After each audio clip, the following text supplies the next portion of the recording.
Good evening, everyone, and welcome to the Malakai Lee Commitment Watch Party. Live streaming on Alabama at the Voice College Football, Michigan at the Voice College Football, Georgia at the Voice College Football, Texas, and recruiting at the Voice College Football, all right there, simulcasting on each of these channels. As I'm yours truly, Jackson Johnson from Alabama at the Voice College Football and the Jacksonian, John DeAnimo from Michigan Wolverines Live, frequently on the Chase Thomas podcast, and Georgia at the Voice College Football, Matt Green, Matthew Miller from Texas Live on Texas at the Voice College Football, Bo Underwood, who is featured on the Feinbaum Show on Back to School Week and on Georgia Bulldogs Live every Tuesday night.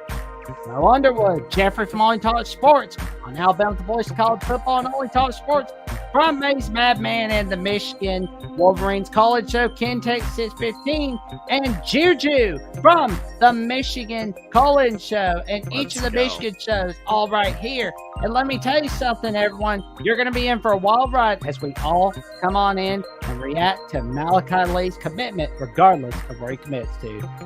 Gentlemen, how y'all doing tonight? Doing great. Yeah, over here we're doing great. We're ready. We're ready for this, man. Bless. Let's go get this man mountain. Oh man. So we'll start with Matt Green and Bo Underwood first. If Malakai Lee does commit to Georgia, what does this mean for the Georgia Bulldogs? What does it do for the O-line? Bo, I'll let you start. Oh, I think you're muted. Oh, it's the amateur hour, Bo. I'll take it from here. Georgia's they just got a Keenan Boko, the big time 4-star offensive lineman last week, and I mean, I don't know if you guys been watching. Chase Calicut just committed today, giving Georgia 5 commits in the last 5 days. They're kind of on a heater right now when it comes to recruiting, so it would just be Georgia staying hot basically. But I don't know if we should be concerned about the number of experts that are represented. If that's any indication, it feels like Michigan's got a little bit of the edge, but it'd be massive if Georgia can get him. Can y'all hear me now? There he is. Okay. Yeah. Sorry. I had my other mic plugged in and it wasn't working. But yeah, I mean, I agree with Matt. I mean, Georgia was very in on Jackson Cantwell, and that didn't, he ultimately ended up going elsewhere. But this would be a huge get for Georgia, just like it would be for anybody. Anybody who goes to a high school called Kamehameha High School is probably a baller. So, I'm excited to see where Malakai Lee ends up. Well, and we got Ralph Wolf shouting us out, saying, "Wow, look at this cast." Well, we thank you very much for tuning in on this special watch party on right here on the Voice College Football Network. Now we get to Matthew Miller from the Texas channel. If Malakai Lee commits to Texas, what does this do for the Texas Longhorns? It opens up options because John Turntine, I think he's a tackle, but he could, slide inside. That's where a lot of people have him. So if Malakai Lee comes, then I think honestly it opens up the position to where he doesn't have to play guard. He can slide out to tackle, or he may have to go to guard if we don't land someone like this. And also just helps our class with we have Max Wright, Nicholas Robertson. Those are more, 2 to 3 year guys that are going to it's probably going to take them to start. I think he can come in maybe year 1 and play a little bit. If not, I think he definitely can play year 2. Well, now we get to John, Eric, and Juju. Yeah. If Malakai Lee commits to the Michigan Wolverines, what does this do for the Wolverines for 2026 and beyond?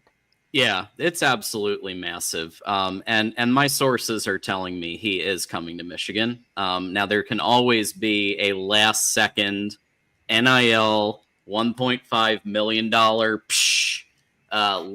thing going on, but I think that I'm about 99.8 to Michigan at this point.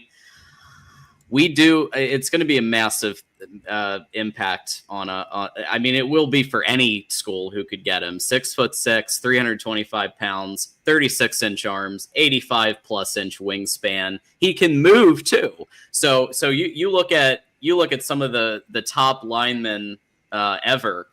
They have the ability to balance their frame, their stature with the ability to still move.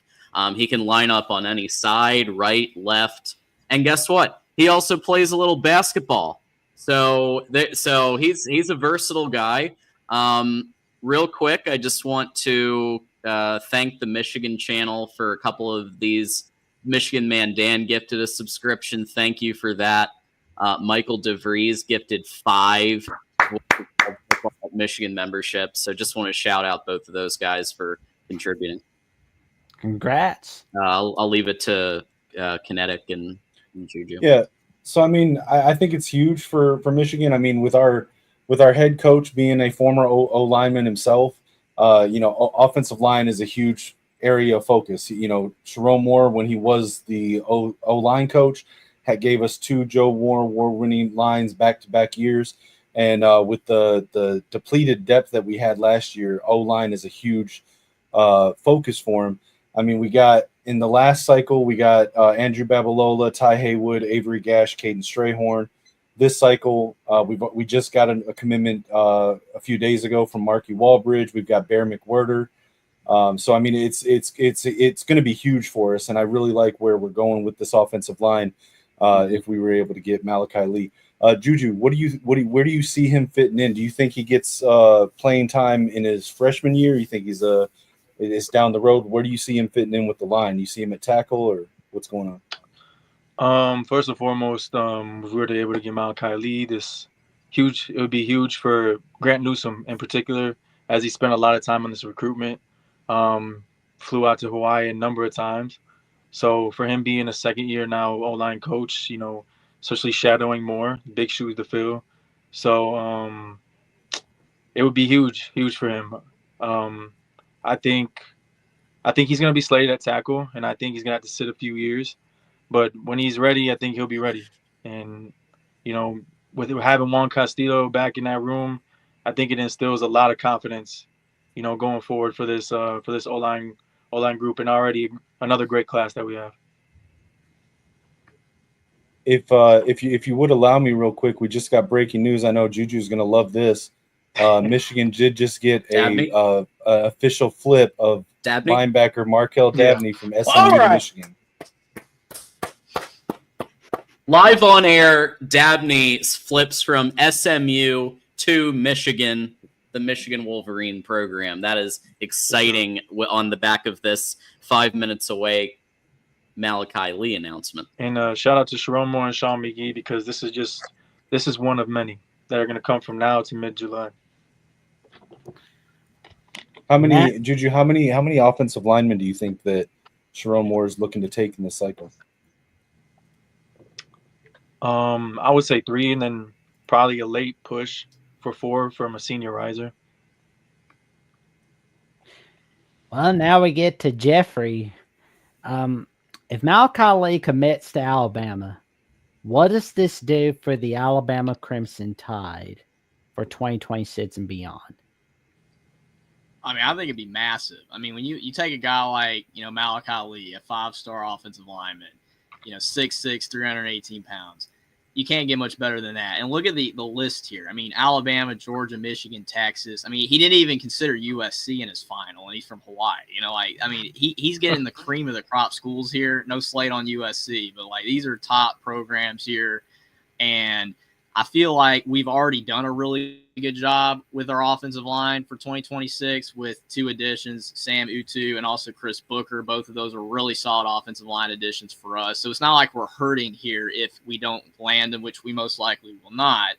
But if we do get them, it's just gravy, on top of the mashed potatoes. It's just a massive class brewing for Alabama on the offensive line front. And we already have a great offensive line for this season. So, you have that to showcase, but I do think at the end of the day, Malakai Lee is going to go to Michigan. Everybody's expecting that.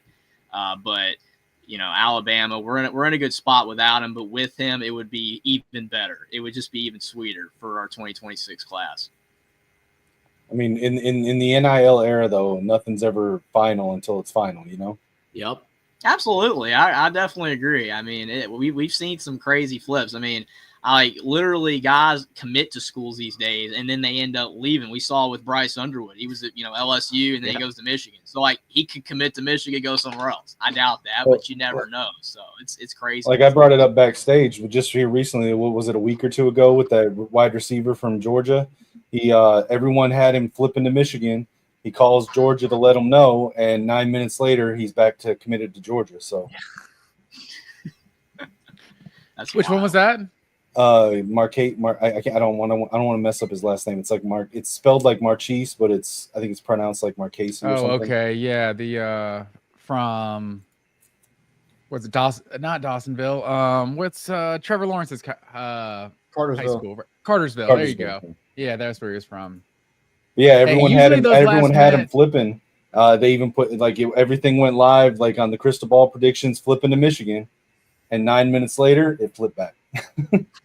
Well, Matt, Bo, you guys saw a recruiting win already today. Yes, for Georgia, the 4-star cornerback Chase Calicut from Houston, Texas. What was your reaction when you saw he committed to Georgia over Texas and Michigan? How did that feel exactly? Yeah, I mean, I thought it was anytime you get a corner out of Texas and you pull him out of his home state, I feel like it's a pretty big deal. I mean, Texas is pretty good about keeping those DBs in state. And I mean, college football and football really is just a sport where, I mean, you can never have enough corners. It is a position that's just impossible to play. And you see guys who just it's a position that you just have to stack them. You just have to keep stacking them up. And I think this is a pretty big win for Georgia just on the recruiting trail. Yeah. Yeah, I'm with you. This is now, I think, Georgia's 6th DB in this class. It feels like Georgia's just stacking up the DBs. And with Kirby Smart and now Travaris Robinson and Dante Williams, this is just an insanely, DB-centric defensive side of the coaching staff. Well, and it's that time already, it looks like. And there's our guy, TJ Ronan, the operations manager of the Voice of College Football and the host of the Michigan College Show and co-host of Wolverines Live, the man that's really making things work behind the scenes. It's true. There you go. Yeah, he's off doing something, but in the chat, and I do have the Instagram Live up right now. It's filling up with people, including Michigan players, rooting on this commitment here. So very exciting. Oh, there we go. While we wait for this young man's commitment, let's watch this little huddle tape of Malakai Lee, shall we? Beast. As soon as get out of there, ad. We don't care about those ads. Yeah, and Jackson has found this is one of those recruits that does not have it's like a school by school, but there isn't I don't think a master cut of every school on this one, but you can at least see here he's playing, just getting that guy down right away. Really good hands, really good awareness. So what you're saying, John, is that he needs to take some of this NIL money and hire a better editor for his well, I'm not going to go there because I want to interview him. So we're not going to say that, actually. He looks like he's pretty mad at those defensive linemen. He's just chewing them up like chicken nuggets. That's your job, man. You got to do it. Listen, Michigan mentality. And when you're, like I said, for those of you just joining us, Malakai Lee's about to commit to a certain school. And he is 6'6". He's 325 pounds, 36-inch arms, 85-inch wingspan, 4-star, literally the number 2 player in all of Hawaii. Oh. Yeah, I misspoke earlier. He's like a high 4-star. I mean, he's basically as close to a 5-star as you can get. You know, there's a reason we picked this He's commit. a quality player. There's a reason we picked this one to do the watch party. Like he's a very legit add-on. Not to be Debbie Down over here, but Hawaii is a pretty small state. I mean, I'm just saying. Produces some quality football players. Yeah. Well, your tune will change if he goes to Georgia, though. Trust me. No. Absolutely, it's a competitive division out there in the Pacific Ocean.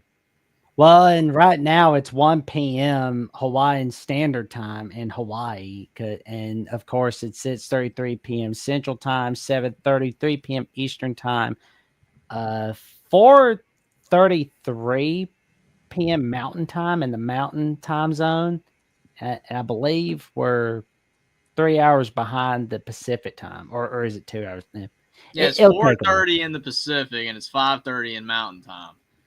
There we go. So the word on the street is too, his whole family's going to move to wherever he's playing. Is there a bigger downgrade from going from Hawaii to Michigan? Yeah. Wow. Hawaii to Tuscaloosa. Fired. Hey. On the stream right now. You know what though? We don't have volcanoes up here, so that's enough. The most recent national championship, also, out of anybody here. I'm just talking weather. I'm just talking weather. I mean, Matthew's got Ann Arbor can get cold. It's pretty warm, you know. Listen. In Ann Arbor, you do need a thick skin, some thermal underwear. It can get a little cold.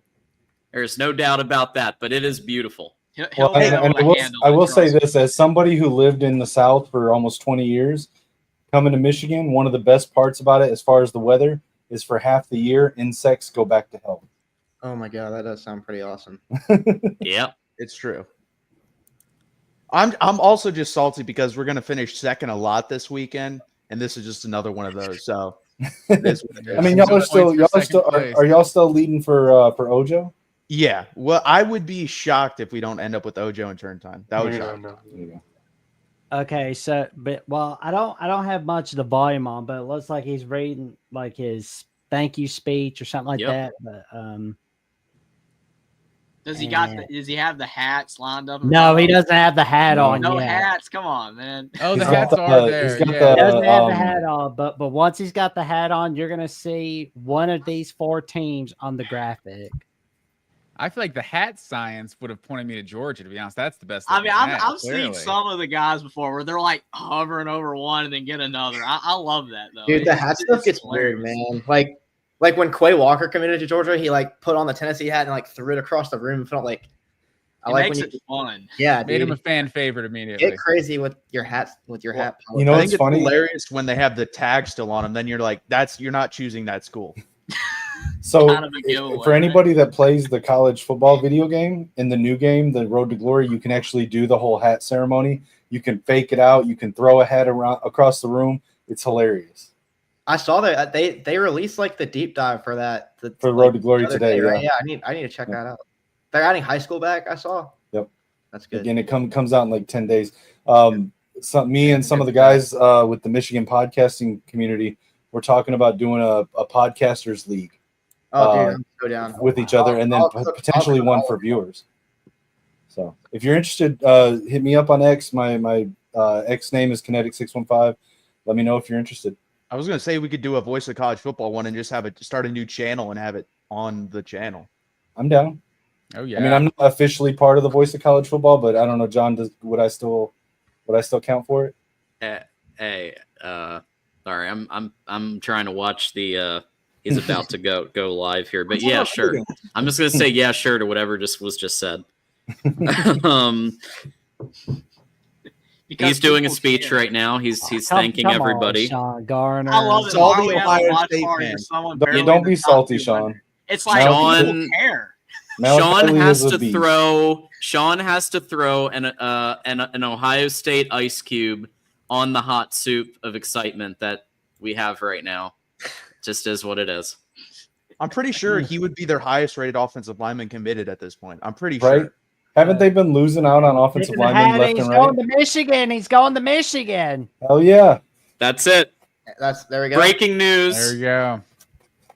Breaking news. Another championship offensive lineman right there. What up, though? Yeah.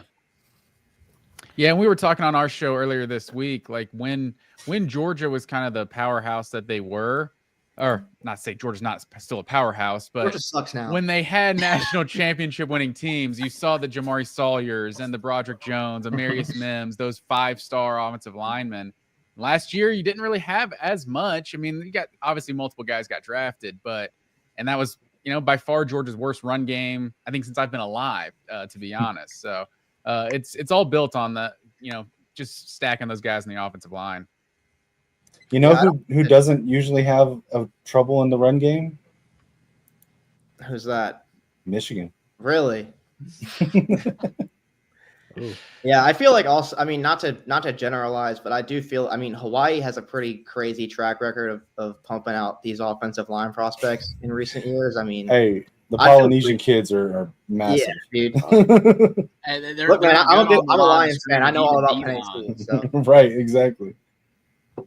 I'm definitely happy that we've seemed to open up a little bit of that pipeline. Mm-hmm. Well, I will say, though, to the Michigan Wolverines, congrats on this fine commitment. How you guys feeling? Happy, 2 in a row. Let's go. Happy. I mean, you look, like I mentioned earlier, the commitments that we've got in this last cycle and the next one for offensive line. I mean, it's looking really nice for Bryce Underwood and Jordan Marshall, Justice Haynes, maybe Savion Hyder for the next few years. Looking really nice. Oh, calling your shot on Savion Hyder? They getting him? Oh yeah. We're feeling pretty good about that one. When's his commitment? July 4th or 5th, I think. Yeah. Something. Okay. It might be 4th of July. Yeah. And then Derek Cooper's that following week. So the big time running back's coming off the board. Yep. But yeah, I'm loving the outlook for our offensive line, especially with, like I said, a head coach who is a former offensive lineman himself. I love it. Well, Matthew, now that Texas is not getting him, what's next for the Longhorns? Turntine is the 4th, I believe. I think this basically solidifies that he's going to go to Texas. I don't really see any scenario where he doesn't. Felix Ojo, if that guy has been feeling like a Texas lean for the past 5 to 6 months, I guess he could pull a complete 180, surprise me, and go to Ohio State. But I think those are the next two in the class. But it's going to be pretty interesting. And this is one, I guess, in Texas circles, they know they're going to recruit Malakai Lee through the whistle, which is common with Steve Sarkisian. If you look to he's flipped in December, I mean, Georgia guys know Justice Terry really late in the cycle. Anthony Hill flipping from Texas A&M. Ty Anthony Smith flipping from Texas A&M. He's going to recruit through the whistle. So, I mean, there's going to be 1 or 2 guys in this class that Texas has not even really contacted that Texas is going to end up getting. That's how that usually works with Sark. Well, Matt and Bo, what's next for the Bulldogs? I think they'll be fine. No, not to that sounds. I'm not saying. I don't mean to be. This guy wasn't even a take for us. We didn't even want him. We don't even care. Careful, now you're sounding like Notre Dame fans. We cooled on him. Yeah. Yeah, Matt, do you have anything? I know Georgia, in terms of the offensive line, I'm not sure necessarily the next biggest prospects are out there, but I think Georgia's got potentially like 7 commits in 7 days. I think they got another announcing on Saturday, Sunday, Monday. It's kind of crazy how many commits. What is Georgia up to, like the 3rd or 4th ranked class right now? I think 3rd on 24/7, up to 23 commits. Yeah, I think they had like 15 commits like 2 weeks ago. There we go. We'll wait and see what happens for the Bulldogs. I'm excited to see what they're bringing to the table, and I'm excited to see what Texas is bringing to the table. Michigan is bringing a lot to the table. And we got a super chat from Dan the Diesel Free saying, congratulations, Wolverine fans. And Matthew Miller needs to chat. Thank you. But what's wrong with Matt's facial hair. I was gonna say I Doesn't keep even it like mention super John. clean, Well, man. he wouldn't be So Matthew Miller without his famous beard. I mean, he I'm the also one who needs a beard he trim. also hates me based on yesterday. You know, there was a whole exchange, but I haven't. We're good. Well, thanks for the $5. I respect putting down $5 so you can flame one of the panelists. I Hey, respect. if you put in 50, I'll shave my beard. Whoa! Holy Hey! shit! Hey, I'll dude, shave my head on stream if you just got donate interesting. you might want to bump up that number real quick because someone on the Michigan channel might Just throw Dan. it in. Dan's got to do it. Dan's got to pay me. Not anyone. Oh, it's Dan. got to be Dan. Okay, it's got Gotta to be Dan. be Dan. That's the revision. Okay. I knew a guy that like shaved his head after Alabama pulled off the upset over Florida in 1999. So I mean, there's that. How do you feel about this, Matthew? Texas guys should all wear cowboy hats. How do you feel about Interesting take there. No, I'm not gonna ever wear a cowboy. And Coach Smook is in the chat saying that Malakai Lee means zero to Alabama in my mind. Jeffrey, what do you and I think about this? Like Zero and the rest of the offensive line targets for 2026 and beyond. How are we feeling about this? I mean, definitely not shocking that he went to Michigan. You know, it's not a big loss for Alabama. Like I said, we already have two really good commits. Maybe not to the degree, you know, of Malakai Lee. I think Utu's really good, though. I think he's a really solid offensive lineman from what we've seen of his high school tape. So I think Alabama's in a good spot. We, like you said, with Zur, some other guys that we're looking at. I don't think we're like starving for O linemen, though. It's not like if we don't get another one, it's the end of the world. You still have the portal. No, it's not the greatest route to go, especially for O linemen because they're pretty expensive in the portal, but they're also pretty expensive when you're getting them from high school as well. I mean, offensive linemen are very expensive. That's why certain programs you're seeing like putting more towards that position and less on like receivers. That's why receivers maybe are finding it harder to get NIL. A program like Michigan, they're killing it with NIL.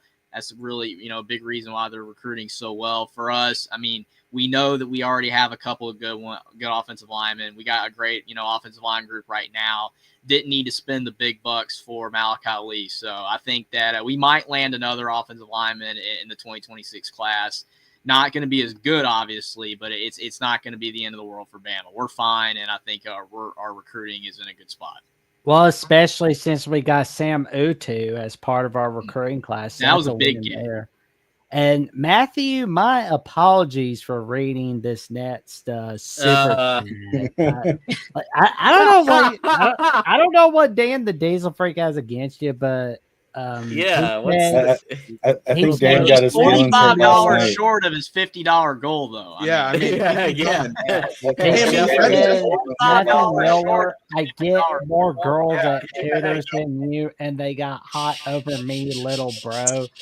Man, he's got quite a mind on there. Hey, what's up, Coach? What's up, everybody? How y'all feeling, man? I just got done doing a interview, man. Well, pre-recorded interview with the family, man, and some of the other things surrounding Malakai Lee, and it was an interesting little conversation as he got ready to go on. That's the reason I didn't join live. I had already knew what the commitment was. So well, welcome in. I meant to text you, Jackson, but it happened last minute. We've been in contact with their family since their official visit, man. And like I said in the chat, very good people. But Lee to Michigan, I believe after that conversation, man. And this is just my personal opinion. I'm not going to say there's anything verbatim behind it. This commitment, yes, it means something for Michigan fans, but I think it's more of an agenda for Alabama. I heard Jeffrey talking about, you know, the cost of offensive linemen. I'm gonna be honest. I'm gonna be straightforward. That wasn't nearly a factor in this situation. This is literally a family fit type thing, and you have a divide amongst the family, right? And we know what their culture brings, but also schematically, man. You're looking at the tackles that's being developed at Alabama. Malakai Lee is definitely one of the ones that's very rare in his skill set at the tackle position. Not necessarily a schematic fit for Alabama, but it's rare, and you would love to see a talent like his develop into this scheme. Looking at how Caden Proctor is coming along, you kind of get a feel that he would have had the same type of opportunities, a growth pattern with his skill set true freshman type year, being able to impact with the new group of guys setting up next year. So it would have been nice, but I think Michigan right now has the immediate opportunity for him. I think my man up there, John, agree with him. With his skill set, he's literally like your next, for us, Caden Proctor, true freshman coming in. You're ready to see him get on the field, and he's displaying that. So I like it for Michigan, but I will say this, Michigan fans, it's not done. Just believe Coach Cap and that staff, they're going to be pushing for Malakai Lee throughout this process up until early Saturday. Agreed. And as Wouldn't I expect always anything say, less. don't throw the cart in before the horse. That is something you never do. Wait, especially what's in the other thing recruiting. you say, Jackson? Don't throw the baby out with the bathwater. That's There my it is. favorite one right there. The baby out with That's the the bathwater. all-time right there. Yeah, you Yeah. have to use that line when it's for week 1, week 2, and basically September, October throughout the regular season, all college football. Okay. But yeah, and yeah. So again, sorry about the comments from Dan, Matt. Oh, I don't Hey, they care. were a He super paid. chat, He- man. yeah, They he were paid. a super chat. Nothing to be Yay. sorry about. Yeah. Financial contributions are financial contributions. I mean, I like what Coach Dirt said about the freshman. I like what he said about the freshman coming in and impact as a freshman. And he could have impact. You know, we got Andrew Babalo, we got Ty Haywood, coming in. Left tackle spot is pretty much up for grabs. I mean, depending on Babalo's right. Yeah. But we're all expecting him to slide there.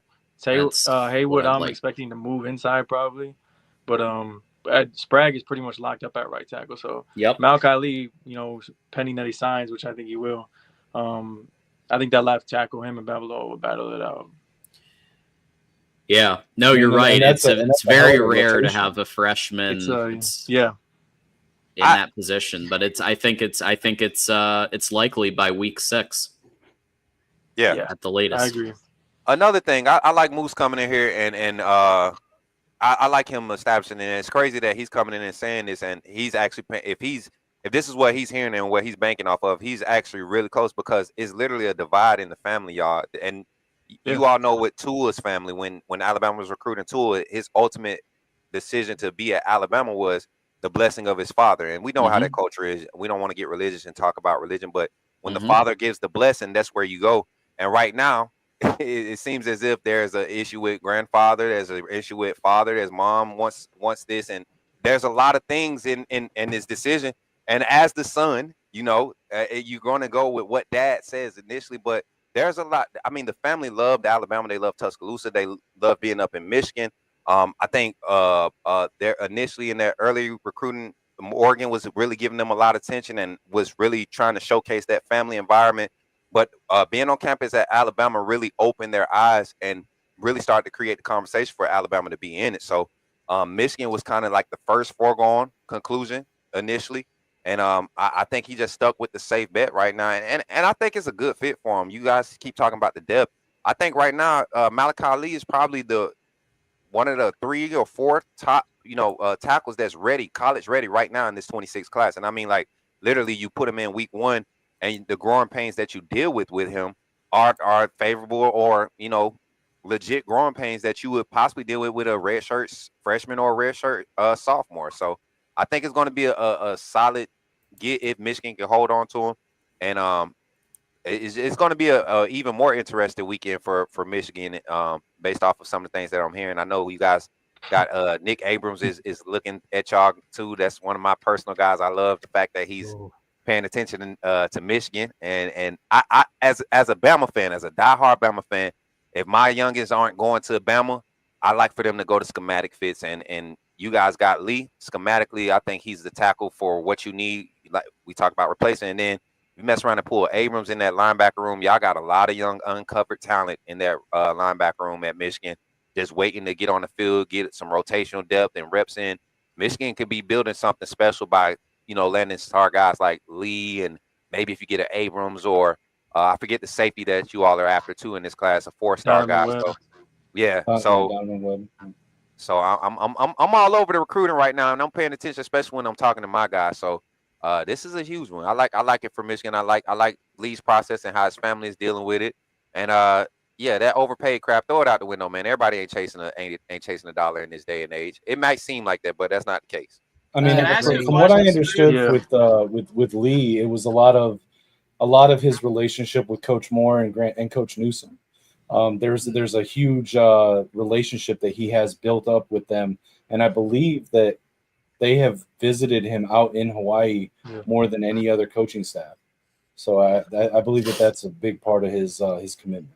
I agree with. That's why I said I was gonna ask Smook when he was still here, but I was he trying to get at that there's a possibility that Malakai Lee could switch, his commitment to Bama later? Is that because Bryce Young did that? He was at USC and then he ended up going to Bama later. I didn't know if that's what he was getting at because he said there was that divide. That's what he was basically saying. Yeah, that's basically what he was getting at because I was listening to that. I'm like, that reminds me of Bryce Young because he was going to USC. He was committed to USC and then he decommitted and went to Bama. You never know. I just said the money because I know Michigan's doing very well with NIL. That's all I know. I don't know figures. I don't know exact stats, but they're doing very well with NIL. That's all you're not wrong. NIL is really, really good right now. I just think in this recruitment, we were the first ones on them. Like I guess that's why I said it was very important for him for Newsom to land this commitment because he's new and he spent so much time with Lee. So yeah. I was 100% aware of the divided families. But like I said, I got caught word earlier this week that that would be the decision. I didn't check back in on that for a few days, but I knew that the families were divided, and it could come down to sign day, which every recruit does. I like where we sit right now. That was a big win. I know all the SEC teams were in on them. Yeah, big win for Newsom, absolutely. And we were on them from the beginning. The reason why you're seeing a lot of these Michigan commits come in at this point is because for quite some time they were not Sean McGee and the Michigan athletic department's policy was to not talk dollars and cents with recruits. So this is only a very recent development because of the House negotiations that were happening with the NCAA, that now Michigan is talking dollars and cents with recruits, and now Michigan is starting to close on some of these major pieces that have been in play for a while. From now till mid-July is going to be a lot of commitments coming. Yeah, I think the thing that a lot of people maybe outside of the Michigan sphere might not understand as far as like Michigan with recruiting and NIL is that for the longest time, they tried to do it the right way. When NIL was sort of an open, like anything goes, but it was still technically on the books illegal for pay to play, they tried to focus their NIL on retaining players that were already there, not inducing players to come play for them. It wasn't until last summer when it became fully legal to pay the recruits coming in that they really started talking money. And that's why you saw the late surge on all the players that we got last year. This year, they were avoiding talking final numbers until the House settlement came out because there's a lot of schools out there that they talk money, they promise the kid money, and then he commits, and then they go find the money. Whereas Michigan's approach, from what I understand, is that they want to have the money already there before they offer it to a kid, before they promise anything. And so that's why since the House settlement, you've really seen a major uptick in the amount and the commitments and the just the hype around Michigan recruiting. And as Juju was saying, over the next couple of weeks, there's going to be a lot more fireworks. I'll say one thing. This kind of feels like the Jimbo Fisher situation. Like, I don't know, fans just get kind of butthurt. It's like paying players is legal now. You don't have to be like, oh, it's not just because we paid him. Maybe it is because you paid him. That's like, what? Who cares? You just got to land the recruit. Yeah, it's funny. For the longest time, Michigan critics and haters would tell us, "Oh, you guys are falling behind. You got to get with the times. Paying players. That's how it goes now. You got to modernize your recruitment." And they would laugh at us because we weren't doing it. Now we're doing it, and they're all upset about it.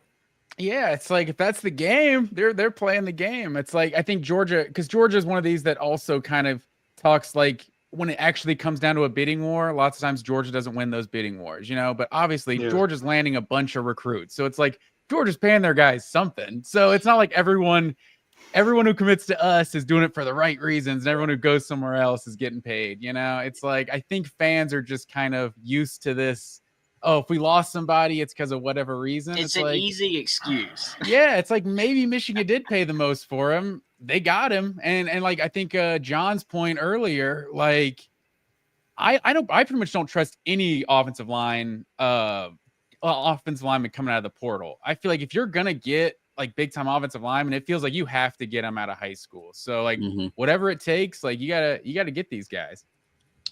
And I'll say, like, we aren't top dollar for every recruit, you know, but if I am very confident that the ones that we really want, I don't think there's a team, NIL wise, money wise, that can compete with us if we go all in. Like, but again, we're not top dollar for every recruit, and I don't think any school is top dollar for every recruit, and that isn't the only reason these guys come in. No, I think now, especially with like general managers and everything, this is an NFL model. So every team prioritizes different things. So like some guys might have $1 million price tag for one team, but $500,000 price tag for another. So it's all over the place. That's the thing with Texas. Like when they really want a guy, they do go out of their way. We saw that with Richard Wesley this time when he came. Right. It was like, hey, we're going to make you top guy because that's who we think you are. And it got done. So that's what happens sometimes with certain programs. And I think it's going to be really interesting. And it also allows more teams to compete that way too. Like I think there's a lot like Indiana, Jeffrey, if they wanted to, they have a pretty, they have a lot of money with their alumni base. I mean, Mark Cuban and those guys, if they really got behind football, they could probably prioritize it a little bit more. Yeah, they definitely are too. Cause like prior to this past, class in the portal with Signetti, I mean, they weren't landing anybody.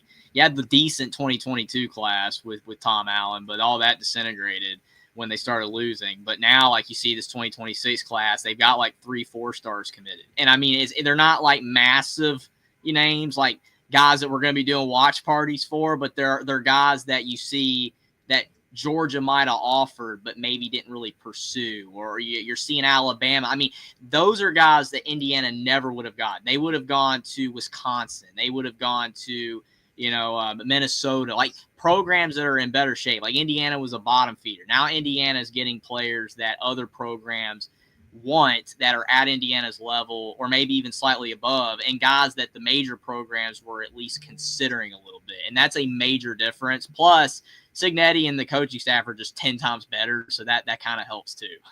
So, yeah, I absolutely agree. I mean, they could get more players if they want. Minnesota is getting players. Like, Minnesota is going to have probably a top 25 recruiting class. Yeah, Minnesota. What's so funny about that, Matthew, is that, like, I saw that, like, the Big Ten and the SEC, the top 30 classes, they're like 22 of them or whatever. Ooh. It's like the entirety of the top 30 is the Big Ten and the SEC.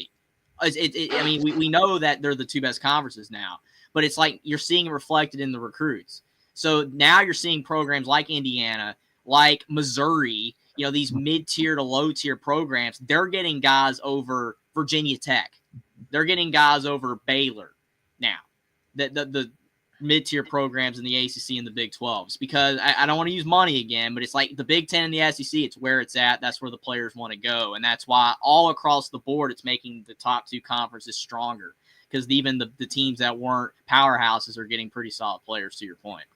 I think more and more it's the money and the fact that they took their best teams too. Right. Like Texas, Oklahoma, USC, and Oregon are some of the few other non-SEC Big 10 teams that actually would be up there. Well, and I think more and more the NIL era and the transfer portal, it's going to be a lot harder to stack your team with guys on the bench, because that talent's going to spread out among teams that traditionally didn't get those guys now. Absolutely. I mean, you're seeing guys that normally would have been like the third or fourth best player at the position at Alabama. They're now going and playing at a Missouri. They're going and playing at an Indiana, because it's like I can get good NIL at these places and I'll be the starting player, like the star, and I can go pro that way. I know everybody's like saying with NIL that, it's making the blue bloods even better. And you can maybe argue that, but I do think that there is an undercurrent effect of these middle to low tier programs in the top two conferences, at least, that are doing very well when it comes to getting these low 4-stars, high 3-star players that maybe they used to not be able to get. I mean, you're seeing it in other sports too. It's being affected everywhere. I mean, look, like I've seen like players, they've been talking about softball, right? Like Texas Tech's killing it in softball. They're killing it in other sports, right? I know it's random, but like NIL is affecting every sport. It is affecting everything. And certain programs are utilizing it at certain sports, and it's just changed. It's changed the landscape. Teams that used to never be good. I never would have thought in my life Indiana would have made the college football playoff, and they made the college football playoff, and it wouldn't have happened without NIL and the portal and all this. Because Signetti said he wasn't going to go to Indiana unless there was a financial commitment, and that's what they did. They said we're going to actually help you win, and that's what happened. So you have to have money. You have to have a commitment to win in this day and age, and if not, you're going to get left behind. It didn't hurt making it 12-team playoff either. And, well, Indiana went 3-9 the year before that. So yeah, for sure. Yeah, just wait till it goes to 16. What, next year? Yeah. Oh, geez. Okay. Do we Yeah, really but need that? Iowa's going to make the playoff now, right? I've started to love the 4-team playoff more now. One thing that's just worth repeating is, I mean, even Matt I think Texas probably has one of the largest recruiting budgets. I think that's probably fair to say. But even at Texas, like at anywhere, there's not unlimited money. No. So you do have to, like, you don't want to be overpaying necessarily $2 million in the portal.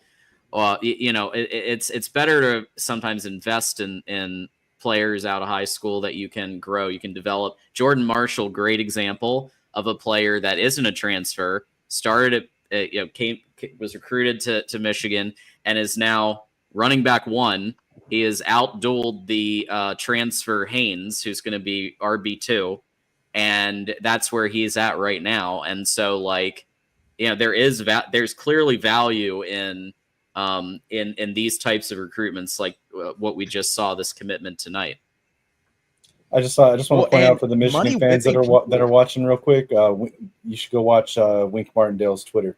He just tweeted, "Stay buckled. We ain't done yet." Stay buckled. Stay buckled. Wink Martindale on Twitter is it's gold. Yeah, he says it's buckle up when when commitments are about to happen. He says buckle up, and now he's saying stay buckled. Oh, well, I'll be keeping an eye on that for sure. Matthew, you were gonna say something, and once you get done, we're gonna get to Coach Smoot for a little bit. Okay, yeah. Money whipping recruits doesn't work either. Like, I think Texas A&M proved that.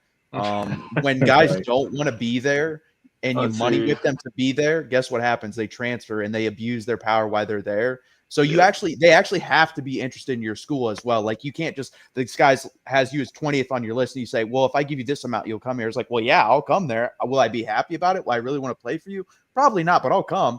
That you can't be doing that either. Like, if they make your top 3 or 4, then I think that's when it's time to, bring out the bank, money whip them if you need to. But it doesn't make any sense to me to where, hey, they don't want to be here, but we're going to force them to be here because we're going to give them this contract they don't really deserve. Unserious. Jimbo, man. Yeah, not familiar with that term. Money whipping? Just money whipping. Just oh, man. Coach, you were going to say something? No, I accidentally clicked on my face, but I do have to make an exit, guys. I definitely want to tap in. Didn't want you guys to think I was skipping out on the watch party. I enjoyed the one last night. Hate that I had to be in here late, but get the information that I did, and then 5 minutes as I'm trying to jump in, I'm looking at the announcement being made. So it was pretty cool seeing it happen, and kind of hearing everything in the background. It was pretty cool. That was an experience. I haven't seen that one yet. I know last year, Chuck McDonald and AJ Abdul Sanders, I was tapped in live, like FaceTiming them during their commitment. So that was an experience. But to see Malakai, to experience it and have the commit go somewhere else, that was an experience. But the family, like I said, this is a respectable family, man. I'm glad for Michigan. They're getting a quality kid. If he continues to stay committed throughout the process and sign on signing day, I think they're getting a quality kid. But other than that, man, I just want to thank everybody. Shout out to everybody. My first time actually getting to see everybody face to face. Glad to be a part of this team, man. From everybody, Bo, Matt, both Matts, Jeff, Juju. I see you down there with no camera on, Juju. Come on, Juju. He gave it to us for a few minutes. Look, I know, Juju. Hey, Juju, you got to start acting up a little bit with us on camera. And John, Kenneth, And of course, my partner in crime, Jackson, man. Y'all know how we Double trying to J. do this thing, man. So I appreciate y'all for allowing me to be in this little party, man. And I'll catch up with y'all later. Everybody check your boy out at Coach Smook on all platforms and continue to support Voice of College Football, each platform, each team that you support. But definitely come check us out at the Alabama Voice of College Football. Thank y'all. And I'll catch up with y'all later, man. Catch up to you later, Coach. Yeah. Yes, sir. Roll Tide. Thanks, Coach Smook. Yes, sir. And Matt Green and Bo Underwood, we get to you guys next. What have you got going on in your crazy world in Athens? We just keep the countdown going every show. I think right now, what are we, 64 days till college football season starts? Till the real 7 days till the real 0, week 1. 54 days. Yeah, week 0 is not that important. It kind of matters. A little teaser, but week 1 is worth that. It's better than nothing. Right? They schedule like 2 decent programs every year, week 0, and it's like, okay. Yeah. I mean, it's a little teaser, but it's like, why don't you just give us the whole thing? Didn't they have the backyard brawl at week 0 one year? That was kind of cool. Yeah, Florida Miami, I remember, was week 0 a couple years back. That was a good sometimes one. It's that was a terrible game though. That was a game. It was a great college football game. That's what we live for. Both teams turning it over 5 times. That was awesome. DJ Dallas, beast. Oh man! But yeah, every Tuesday, 7 o'clock, 8 o'clock. I don't know, depending on how we're feeling. Sometimes we change it up. Dude, but me and Matt kind of wing it when we start. Once we get out of the dog days of summer, we're gonna have a more consistent. Hey, we'll be having a preview with them though this week. Yeah, that's true. An early preview. That's right. Oh, there we go, Matthew and Matt, kind of like Mike and Mike. Matthew and Matt, I'm loving it. There you go. The Texas Longhorns, reunited. They want to lose again to the Bulldogs, so we'll talk about it. I can't say anything because you own us, so it is what it is. You should have had him last year, Matthew. Come on, man. The Texas SEC was the championship superior team, and you couldn't beat Georgia. It was crazy. It really was. Georgia was an whelming team most of the year, except for when they played Texas. That's the way we were against Georgia last year. We were horrible last year, except against Georgia and LSU. And then for Texas, it was like Texas did really well, except against Georgia. That was Georgia's heyday last year. It's crazy how that works. You show up for the big game, and then you don't for anything else. It feels like. Yeah. We were talking about that earlier this week. I had a lot of criticisms of Jalen Milroe after the Georgia-Alabama game. I was like, okay, maybe he's the best player in college football. I don't know. He never played like that ever again. Yeah, one off. Except sometimes that happens. Bro. I mean, number 1. I mean, a good representation is how did he do against the closest thing to an NFL defense that he played twice last year? Yeah. I will say they obviously, I'm not taking anything away from Michigan's win over Alabama last year. They had some awful luck with that weather. They had some awful. Oh, that's right. They had some awful luck with that weather. It was like a pouring for 15 minutes, and but both teams had to play in it 3 times. Well, both teams were playing in it. Got to pick the right shoes. But Bama was on offense the whole time it was raining. For the bowl game. Literally, if Saban was still the coach, we would have showed up. I can't say we would have won, but we would have showed up and played well. We did not play well at all. Michigan was great on defense, but we didn't show up. We just absolutely did not show up, and that's a shame. It doesn't matter if the bowl games are relevant. You still got to play. You're there. That rain though, that was surreal to watch it. It just started out of nowhere. It was like a monsoon in Phoenix, Arizona for 15 minutes, and then it just left. Yeah, and it was the craziest thing. Milroe turned it over 3 times. They couldn't get a snap. Dude, he got drafted by the Seahawks. Yeah, whose head coach is a former Michigan coach. So, well, tell your friends, your family, and the cashiers at Post about the magic that Matt Green and Bo Underwood bring you on Bulldogs Live Tuesday nights. And don't forget to be telling everyone at Post about the magic that Matt Green brings almost on a bi-weekly basis on the Chase Thomas podcast, where he goes over his take on the Bulldogs with Chase Thomas.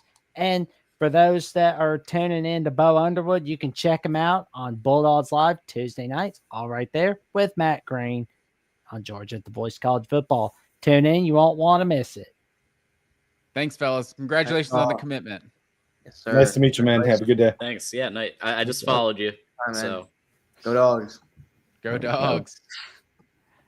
And now we get to Matthew Miller. What magic are you and Gerald cooking up on Texas Longhorns Live this week?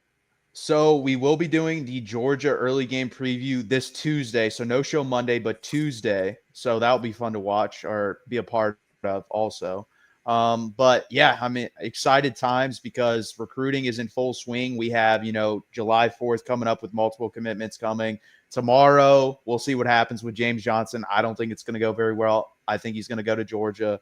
But yeah, it's going to be very exciting, very busy up until probably about the end of August. And then guess what? Fall camp season a month away. So really, we're just kicking into gear now. All right. I'm definitely looking forward to seeing the Texas Georgia early preview. I know a lot of us are. It's going to be a wild ride, and we appreciate representing the Texas Longhorns. If you want top-notch Texas takes, check out Matthew Miller and Gerald Goodrich on Texas at the Voice College Football. Like, comment, subscribe to that channel, and you'll get top-notch Texas coverage. Ken Take, 615. We will get to you. What magic are you cooking up on the Michigan Call-In show or on the Avengers shows and on the Maze Madman channel? What have you got going on there, good buddy? Yeah, so I mean, me and my guys, Maze Madman and the Boxing Maniac, we do a show every Monday night, Maze Madman on YouTube. I've also recently started doing a sports and gaming podcast with a longtime friend of mine, Lich Max. We just started that last week. You can catch that on my gaming channel over on Kinetic 615 Plays. You can catch me on all social media, everywhere, X, and Instagram, whatever, at Kinetic 615. I do have a GoFundMe that I'm currently running to try to get through a very hard time for myself and my mother. That is in the bio for my X account, also on both of my YouTube channels, Kinetic 615 and Kinetic 615 Plays. And you can catch me on very often on any of the Voice of College Football channels. I try to tune in, call in, and just hang out when I can and help everyone grow their audience. There we go. Tell your friends, family, and cashiers post about the match that Kinetic 615 is bringing all right there on the links they listed down below. Tune in. You won't want to miss them. John, you're up next, my friend. Oh, it's me? I know, right? I'm used to you, like just being like. I know. This is so weird. It's like a whole different thing. Anyway, the OGs remember you as One Scoop John. And yeah, I still call you One Scoop John. One Scoop John. Yep. And the when I started. Yep. So it's like, there you go. Yep. Folks, I want to encourage everybody to check out the TJ Ronan breakdown of Malakai Lee. It is officially up on our site on the Michigan channel right now. So I'm going to post the link in the chat for all the channels to check out. It's got a film breakdown, all of that good stuff. TJ goes in depth on these things. And then every Tuesday, we have Michigan Wolverines live at 8 p.m. Eastern. We bring you all the news you need to know, recruiting intel, insights, and we have our own sources. We go hard in the paint on this thing. We're talking to people inside the program. We're talking to recruits. I mean, it's great. Thursday nights at 8 p.m. Eastern is TJ Ronan and Johnny Olden Jr.